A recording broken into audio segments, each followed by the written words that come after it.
Hello friends, आपका बहुत बहुत स्वागत है। आप लोग कैसे हैं? आशा है आप लोग बहुत ही अच्छे होंगे। तो चलिए फ्रेंड्स, आज हम लोग फिर से जो है Arihant NCERT science MCQ book से जो है फिजिक्स में जो है आपके हैं जो आपके गुरुत्वाकर्षण है। क्या है गुरुत्वाकर्षण? तो चलिए आज गुरुत्वाकर्षण से संबंधित जो भी इसमें एमसीक्यू जो प्रश्न दिए गए हैं उन प्रश्नों को आज हम लोग इस वीडियो के माध्यम से देखेंगे। तो चलिए शुरू करते हैं। अगर आप चैनल पर नए हो तो चैनल को लाइक और सब्सक्राइब जरूर करें।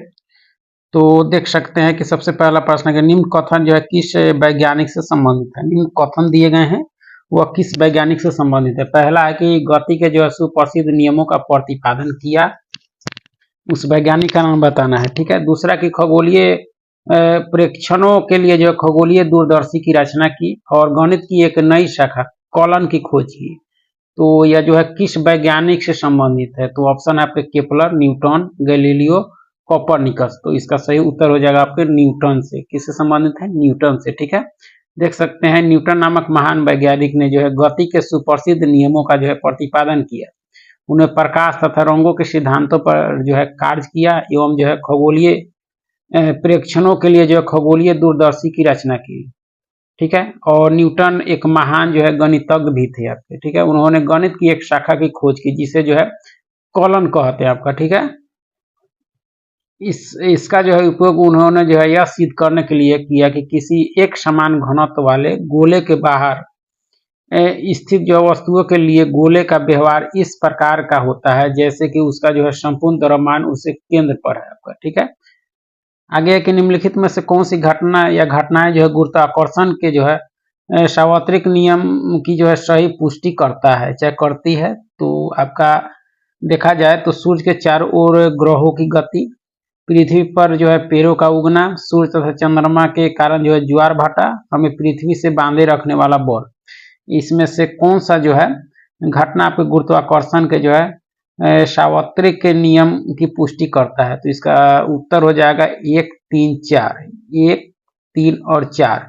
ठीक है। उत्तर क्या हो जाएगा? 1, 3, 4। तो चलिए इस संबंध में क्या दिया गया है कि दिए कथनों में से जो है 1, 3, 4 में वर्णित जो है घटनाएं आपके गुरुत्वाकर्षण के जो है सार्वत्रिक नियम की पुष्टि करता है। ठीक है। सूर्य के चारों ओर ग्रहों की जो है गति के लिए जो अभिकेंद्रीय बल गुरुत्वीय बल से ही जो है प्राप्त होता है। सूर्य तथा चंद्रमा के गुरुत्वाकर्षण के कारण ही जो है समुद्र की लहरें ऊपर नीचे उठती है जिसे ज्वार भाटा कहा जाता है। ठीक है। गुरुत्वाकर्षण बल के कारण ही हम पृथ्वी से जो है बंधे रहते हैं, अन्यथा गुरुत्वाकर्षण बल की अनुपस्थिति में हम जो अंतरिक्ष के जो है समान उड़ते रहते, क्योंकि अंतरिक्ष में जो है गुरुत्वीय बल जो है अनुपस्थित है। ठीक है। तो 1, 3, 4 आपके सही है। कथन 2 कहता है घटना गुरुत्वाकर्षण के जो है सार्वत्रिक के नियम की पुष्टि नहीं करता क्योंकि यह एक प्राकृतिक घटना, यानी कथन 2 जो है आपका क्या है? प्राकृतिक घटना, यानी पृथ्वी पर पेड़ों का उगना। बाकी जितने भी दिए गए आपके गुरुत्वाकर्षण के जो है सार्वत्रिक के नियम की पुष्टि करता है। चलिए आगे कि निम्नलिखित में से कौन से जो है युग्म सही सुमेलित है। केपलर ने जो है प्रत्येक ग्रह की कक्षा एक दीर्घवृत्त होती है, केपलर का स्टेटमेंट। ठीक है। और न्यूटन का जो सिद्धांत है कि सूर्य तथा ग्रह को मिलाने वाली रेखा जो है समान समय में समान क्षेत्रफल तय करती है। हेनरी का जो है सुग्राही तुल्य द्वारा जो है गुरुत्वीय स्थिरांक का मान जो है ज्ञात करना। तो इसमें देखा जाए तो कौन से युग्म जो है सुमेलित है। तो इसका सही उत्तर हो जाएगा 1 और 3। 1 और 3 दो गलत है आपका। ठीक है। यानी केपलर का जो है वह ठीक है और हेनरी का जो है वो भी ठीक है, लेकिन 2 आपका गलत है। क्यों गलत है उसको देखते हैं। तो देख सकते हैं दिए गए युग्मों से जो है 1 और 3 सही है। केपलर के प्रथम नियम के अनुसार प्रत्येक ग्रह जो है सूर्य के चारों ओर एक जो है वृत्ताकार कक्षा में जो है घूमता है तथा सूर्य जो है इसके फोकस पर स्थित होता है। हेनरी कैवेंडिश ने जो है एक सुग्राही तुल्य का जो है उपयोग करके गुरुत्वीय स्थिरांक का जो है मान ज्ञात किया था। इसका मान जो है 6.673 गुना 10 के पावर -11 न्यूटन जो है न्यूटन मीटर स्क्वायर केजी। और 2 सही है, सही सुमेलित नहीं है। 2 आपका सही सुमेलित नहीं है क्योंकि केपलर के द्वितीय नियम के अनुसार जो है सूर्य तथा ग्रह को मिलाने वाली रेखा जो है समान समय में समान क्षेत्रफल जो है तय करती है। तो देखा जाए तो 2 सही नहीं है। इसमें जो है आपके कौन सा आगे है कि निम्न में से कौन सा कथन जो है सत्य है। गुरुत्वाकर्षण के जो है सार्वत्रिक नियम का प्रतिपादन आइंस्टीन ने किया था। गुरुत्वाकर्षण के सार्वत्रिक नियम का जो है प्रतिपादन गैलीलियो ने किया। गुरुत्वाकर्षण के जो है सार्वत्रिक का जो है प्रतिपादन न्यूटन ने किया। गुरुत्वाकर्षण सार्वत्रिक नियम का प्रतिपादन जो है कोपरनिकस ने किया था। तो इसका सही उत्तर हो जाएगा ऑप्शन सी, गुरुत्वाकर्षण सार्वत्रिक नियम का जो है प्रतिपादन न्यूटन ने किया था। तो सी आपका कथन जो है आपका सही है। आगे के निम्नलिखित कथनों पर विचार कीजिए। किन्हीं दो पिंडों की दूरी बढ़ने के साथ जो है गुरुत्वाकर्षण बल अधिक हो जाता है। ठीक है, यदि पिंडों के द्रव्यमान अधिक कर दिया जाए तो उनके जो है बीच गुरुत्वाकर्षण बल भी जो है अधिक हो जाएगा। इसमें जो है कथन जो है सही कथन देखना है। तो आपका इसमें सही हो जाएगा आपके केवल दो क्या कहता है कि यदि पिंडों के द्रव्यमान अधिक कर दिए जाए तो उसके बीच जो है गुरुत्वाकर्षण बल भी जो है अधिक हो जाएगा। लेकिन एक गलत है, दो सही है। एक गलत है और दो सही है। तो इस संबंध में दिया गया है कि दिए गए कथनों में दो सत्य है। ठीक है, गुरुत्वाकर्षण के नियमानुसार जो है दो पिंडों के मध्य कार्यरत गुरुत्वाकर्षण बल उनके जो है द्रव्यमान के समानुपाती होता है। ठीक है, इसलिए यदि पिंडों के द्रव्यमान अधिक कर दिए जाए तो उनके जो है बीच गुरुत्वाकर्षण बल भी अधिक हो जाएगा आपका। इसलिए दो आपका क्या है, सही है और एक गलत है और एक असत्य है, क्योंकि गुरुत्वीय बल जो है पिंडों के मध्य की दूरी के वर्ग के जो है व्युत्क्रमानुपाती होता है। इसलिए दूरी का मान बढ़ने पर जो गुरुत्वाकर्षण बल का मान कम होता है। इसलिए एक जो है कथन आपका क्या है, गलत है और दो आपका सही है। ठीक है, आगे कि अलग अलग द्रव्यमान की दो वस्तुएं जो है चंद्रमा की सतह के पास से स्वतंत्र रूप से गिरने से क्या होगा। तो ऐसे में क्या होगा, किसी भी क्षण जो है एक ही वेग होगा, यानी किसी भी क्षण ऐसी स्थिति में एक ही वेग हुआ। क्यों, क्योंकि अलग अलग द्रव्यमान की दो वस्तुएं जो है चंद्रमा की सतह के पास स्वतंत्र रूप से गिरने से जो है उत्पन्न वेग गुरुत्वाकर्षण द्वारा जो है उत्पन्न त्वरण पर निर्भर करता है, जिसके कारण किसी भी क्षण जो है एक ही वेग रहता है आपका। ठीक है, आगे के निम्न कथनों में से जो कौन से कथन असत्य हैं आपके। ठीक है, पृथ्वी के चारों ओर जो है चंद्रमा की गति अभिकेंद्र बल के कारण है। ठीक है, चंद्रमा को गति करने के लिए जो है आवश्यक अभिकेंद्र बल पृथ्वी के आकर्षण बल से प्राप्त होता है। पृथ्वी द्वारा लगाए जाने वाला गुरुत्वाकर्षण बल जो गुरुत्व कहलाता है। पृथ्वी के चारों ओर यदि अभिकेंद्र बल प्राप्त न हो तो चंद्रमा स्थिर हो जाएगा। तो इसमें देखा जाए असत, तो आपका डी असत है। डी क्या कहता है कि पृथ्वी के चारों ओर यदि अभिकेंद्र बल प्राप्त न हो तो चंद्रमा जो है स्थिर हो जाएगा। यह आपके असत हैं, बाकी जितने भी दिए गए आपके सत्य हैं। क्यों असत है डी, तो देख सकते हैं कि दिए गए कथनों में जो है डी असत है। ठीक है, पृथ्वी के चारों ओर जो है चंद्रमा की गति अभिकेंद्रीय बल के कारण होती है, जो कि पृथ्वी के आकर्षण बल द्वारा उत्पन्न होता है, जिसे गुरुत्व कहा जाता है। यदि ऐसा कोई बल प्राप्त न हो तो चंद्रमा एक समान गति से जो है सरल रेखीय पथ पर गति करेगा। क्या करेगा, एक समान गति से जो है सरल रेखीय पथ पर गति करेगा। और डी में दे दिया था आपके क्या करेगा, तो अगर प्राप्त नहीं हो तो चंद्रमा स्थिर हो जाएगा। इसलिए डी आपका क्या है, गलत है इसमें। ठीक है, आगे प्रकृति के ज्ञात बलों को जो है चार वर्गों में विभाजित किया जा सकता है, जैसा कि गुरुत्व, विद्युत चुंबकत्व, दुर्लभ नाभिकीय बल और जो है प्रबल नाभिकीय बल। उनके संदर्भ में जो निम्नलिखित कथनों में से जो कौन से कथन जो है सही नहीं है। इस संबंध में कौन से कथन आपके सही नहीं है, तो गुरुत्व जो है चारों में सबसे प्रबल है। विद्युत चुंबकत्व सिर्फ जो है विद्युत आवेश वाले कोणों पर क्रिया करता है।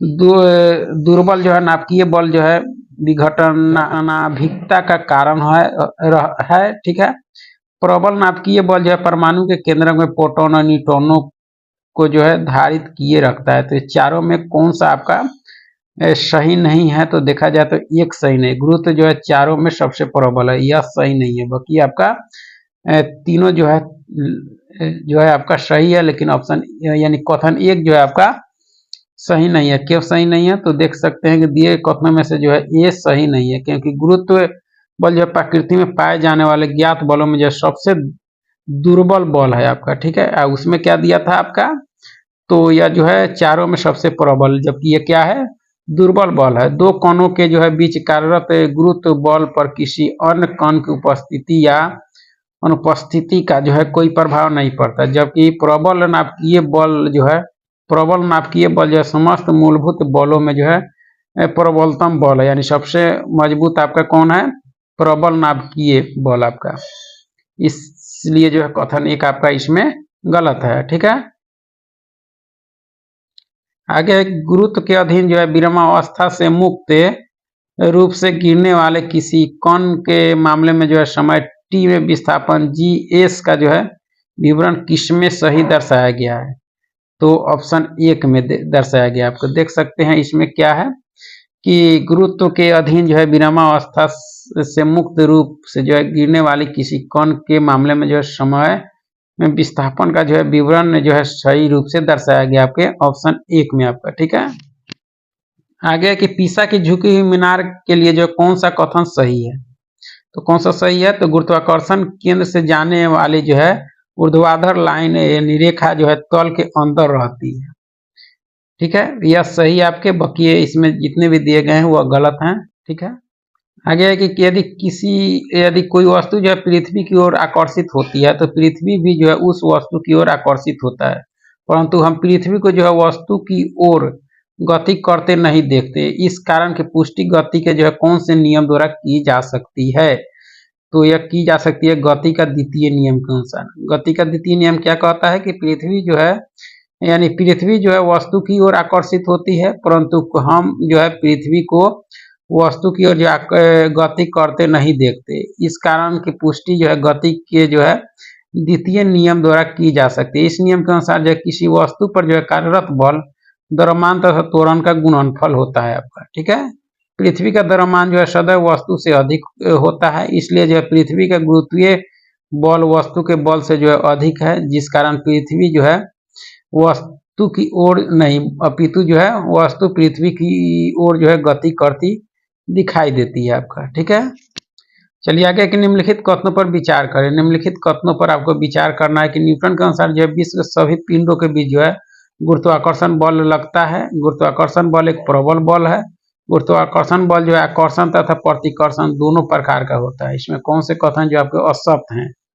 तो देखा जाए तो 2 और 3 कथन आपका क्या है? असत्य है, और एक मात्र आपका सही है। सही क्या है? तो न्यूटन के अनुसार जो विश्व के सभी पिंडों के बीच गुरुत्वाकर्षण बल लगता है। ठीक है,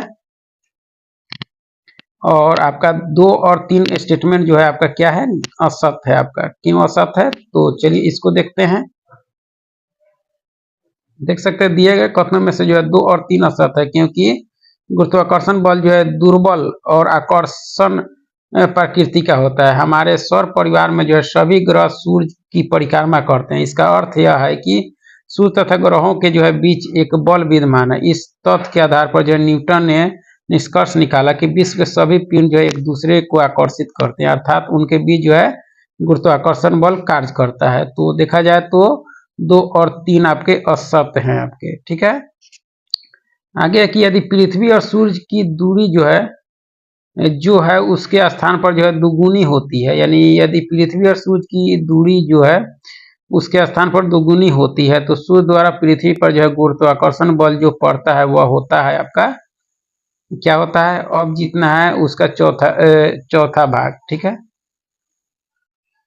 देख सकते हैं यदि पृथ्वी और सूर्य की दूरी जो है दुगुनी होती है तो सूर्य द्वारा जो है पृथ्वी पर पड़ने वाला गुरुत्वाकर्षण बल अब जितना है उसका जो है चौथा भाग होता है आपका। ठीक है, चलिए आगे कि यदि एक पंख, एक रबर की गेंद और एक जो है लकड़ी की गेंद जो है निर्वात में एक समान ऊंचाई से जो है स्वतंत्रता पूर्वक एक साथ गिर रहे हैं तो पंख जो है सबसे पहले जमीन पर पहुंच जाएगा, रबर की गेंद जो है सबसे पहले जमीन पर पहुंच जाएगी, लकड़ी की जो है गेंद सबसे पहले जमीन पर पहुंच जाएगी। तीनों जो है एक साथ जमीन पर पहुंचेंगे, तो तीनों जो है एक साथ जमीन पर पहुंचेंगे। ऐसा क्यों? तो देख सकते हैं यदि एक पंख और एक रबर की गेंद और एक लकड़ी की गेंद जो है निर्वात में एक समान ऊंचाई से जो है स्वतंत्रता पूर्वक एक साथ गिर रहे हैं, तो तीनों जो है एक साथ जमीन पर पहुंचे, क्योंकि वायु की अनुपस्थिति में जो है इसका प्रतिरोध बल जो है नगण्य होता है आपका। ठीक है, इसलिए तीनों एक साथ आएंगे आपके। आगे की कागज और पत्थर जो है समान ऊंचाई से छोड़े जाने पर कागज जो है पृथ्वी पर पत्थर के बाद पहुंचता है। इसका कारण क्या है? तो कागज पर लगने वाला वायु प्रतिरोध जो है प्रतिरोध बल जो है पत्थर पर लगने वाले वायु प्रतिरोध बल से जो है अधिक होता है, इसीलिए ऐसा होता है आपका। ठीक है, आगे के निम्नलिखित कथनों पर विचार करें। किसी वस्तु का द्रव्यमान जो है चंद्रमा और पृथ्वी की जो है अपेक्षा कम होता है। किसी वस्तु का भार वह बल है जिससे जो है वह पृथ्वी की ओर जो है आकर्षित होता है। किसी वस्तु का भार जो है ध्रुवों से विषुवत वृत्त की ओर जो है घटता है। इसमें सही कथन देखना है, तो सही कथन 2 और 3 हो जाएगा। 2 और 3। 2 क्या कहता है कि किसी वस्तु का भार वह बल है जिससे वह जो है पृथ्वी की ओर आकर्षित होता है, यह सही आपका। किसी वस्तु का भार जो है ध्रुवों से विषुवत वृत्त की ओर जो है घटता है, यह भी सही आपका। एक कथन जो है आपका इसमें गलत है, ठीक है। आगे है कि यदि पृथ्वी का गुरुत्वाकर्षण बल जो अचानक लुप्त हो जाता है तो निम्न में से कौन सा जो है परिणाम सही होगा। क्या होगा, तो वस्तु का भार शून्य हो जाएगा परंतु द्रव्यमान वही रहेगा आपका। वस्तु का भार क्या होगा, शून्य हो जाएगा और द्रव्यमान आपका वही रहेगा आपका, ठीक है। आगे के दिए गए कथन ए और कारण आर को पढ़िए और पुट की सहायता से सही उत्तर का चयन करें। एक कथन कहता है कि चंद्रमा पर किसी मानव का भार जो है पृथ्वी पर भार की तुलना में जो है 1/6 रहता है, ठीक है। चंद्रमा पर पृथ्वी की जो है तरह गुरुत्वाकर्षण नहीं है। इसमें देखा जाए तो कौन सा सही है, तो ये सही है परंतु आर गलत है। क्यों गलत है, तो देख सकते हैं ये जो है कि कथन ए सही है परंतु आर गलत है। पृथ्वी पर चंद्रमा पर जो है मानव का भार पृथ्वी पर जो है भार की तुलना में जो 1/6 भाग होता है तथा चंद्रमा भी जो है पृथ्वी की तरह जो है वस्तुओं पर गुरुत्वाकर्षण बल लगाता है, लेकिन चंद्रमा का जो है द्रव्यमान पृथ्वी की अपेक्षा जो है कम होने के इस कारण जो है चंद्रमा वस्तुओं पर जो है कम गुरुत्वाकर्षण बल लगाता है आपका, ठीक है। आगे की गुरुत्वीय त्वरण जी से संबंधित निम्न कथनों में से कौन से कथन जो है सत्य है। पृथ्वी तल से ऊपर जाने पर जी का मान घटता है, पृथ्वी तल से नीचे जाने पर जी का मान घटता है, ध्रुवों से विषुवत वृत्त की ओर जाने पर जी का मान घटता है। तो इसमें देखा जाए तो कौन से कथन जो आपके सत्य हैं, तो ये सभी आपके सत्य हैं आपके, ठीक है। आगे के दिए गए कथन ए और आर जो है कारण है को पढ़िए और कूट की सहायता से सही उत्तर का चयन करें।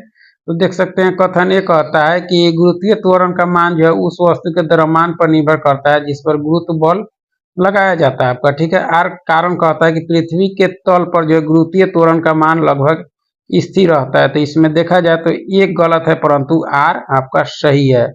आर क्यों सही है कि पृथ्वी के तल पर जो गुरुत्वीय त्वरण का मान जो है लगभग स्थिर रहता है, यह सही है। और एक गलत है आपके गुरुत्वीय त्वरण का मान जो है उससे वस्तु के द्रव्यमान पर निर्भर करता है जिस पर वो गुरुत्व बल लगाया जाता है, यह आपका गलत है, लेकिन आर आपका सही है, ठीक है। तो देख सकते हैं कि गुरुत्वीय त्वरण का मान जो है पृथ्वी के द्रव्यमान तथा उसकी त्रिज्या पर जो है निर्भर करता है, ये वस्तु के द्रव्यमान पर निर्भर नहीं करता है, ठीक है। तथा अधिकांश जो है गणनाओं के लिए जो है पृथ्वी की सतह पर या इसके निकट गुरुत्वीय त्वरण के मान जो है लगभग स्थिर मान सकते हैं आपका, ठीक है।